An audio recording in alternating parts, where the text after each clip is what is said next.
আমি করব মটনের টিক্কা। তার জন্য আমি 500 মটন শিলবাটায় ভালো করে মিহি করে বেটে নিয়েছি। এবার মশলাগুলো পরপর দেব। আমার 500 গ্রাম মশলার উপযুক্ত আমি দিচ্ছি 1 চামচ রসুন বাটা, 1 চামচ আদা বাটা, কাঁচা লঙ্কা বাটা পরিমাণ মতো। আপনারা যে যেমন লঙ্কা খাবেন সে তেমন দিয়ে নেবেন। সামান্য গুঁড়ো লঙ্কা,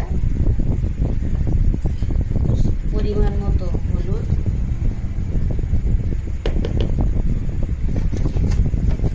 স্বাদ মতো লবণ,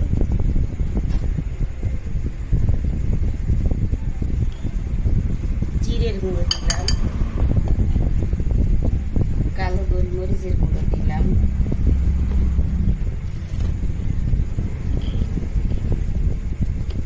গরম মশলার গুঁড়ো, আর শুকনো মশলা যে মশলাগুলো আমি পেস্ট করে নিয়েছি সেই মশলা গুঁড়ো অল্প করে দিচ্ছি।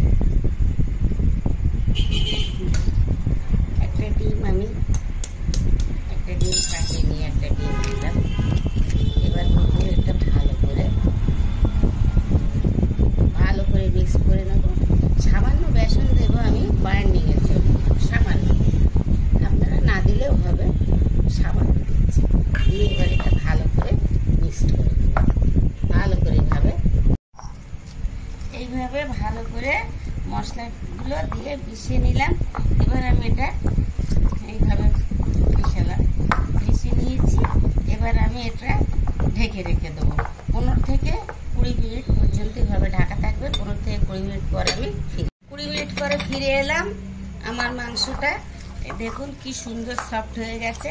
এবার আমি এইভাবে আমার হাতের শেপে একটা একটা করে আমি এমনি করে করে একটা একটা এইভাবে আমি লাড্ডুর মতো করে নেব। এইভাবে পরপর আমি করব। যে যেমন আকৃতি করে, যে যেমন করতে পারে, আমি এভাবে লাড্ডুর মতো করে করে দিচ্ছি।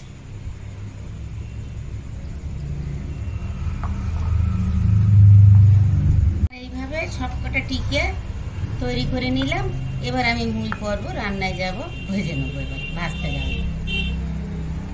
গ্যাসে তাওয়া বসিয়ে তেল দিলাম। তেল গরম হয়ে গেল। এবার আমি একটা একটা করে এভাবে টিকিয়াগুলো ভেজে নেব।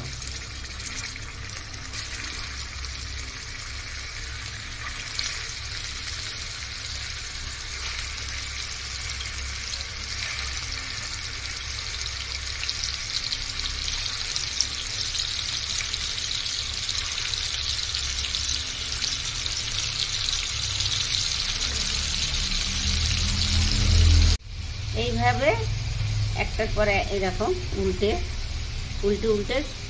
উভয় পিঠ ভেজে নিতে হবে। এইভাবে উল্টে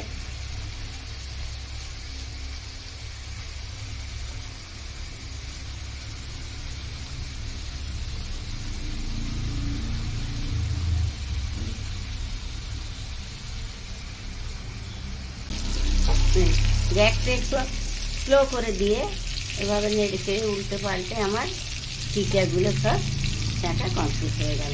এবার আমি একটা একটা করে তুলে নেব।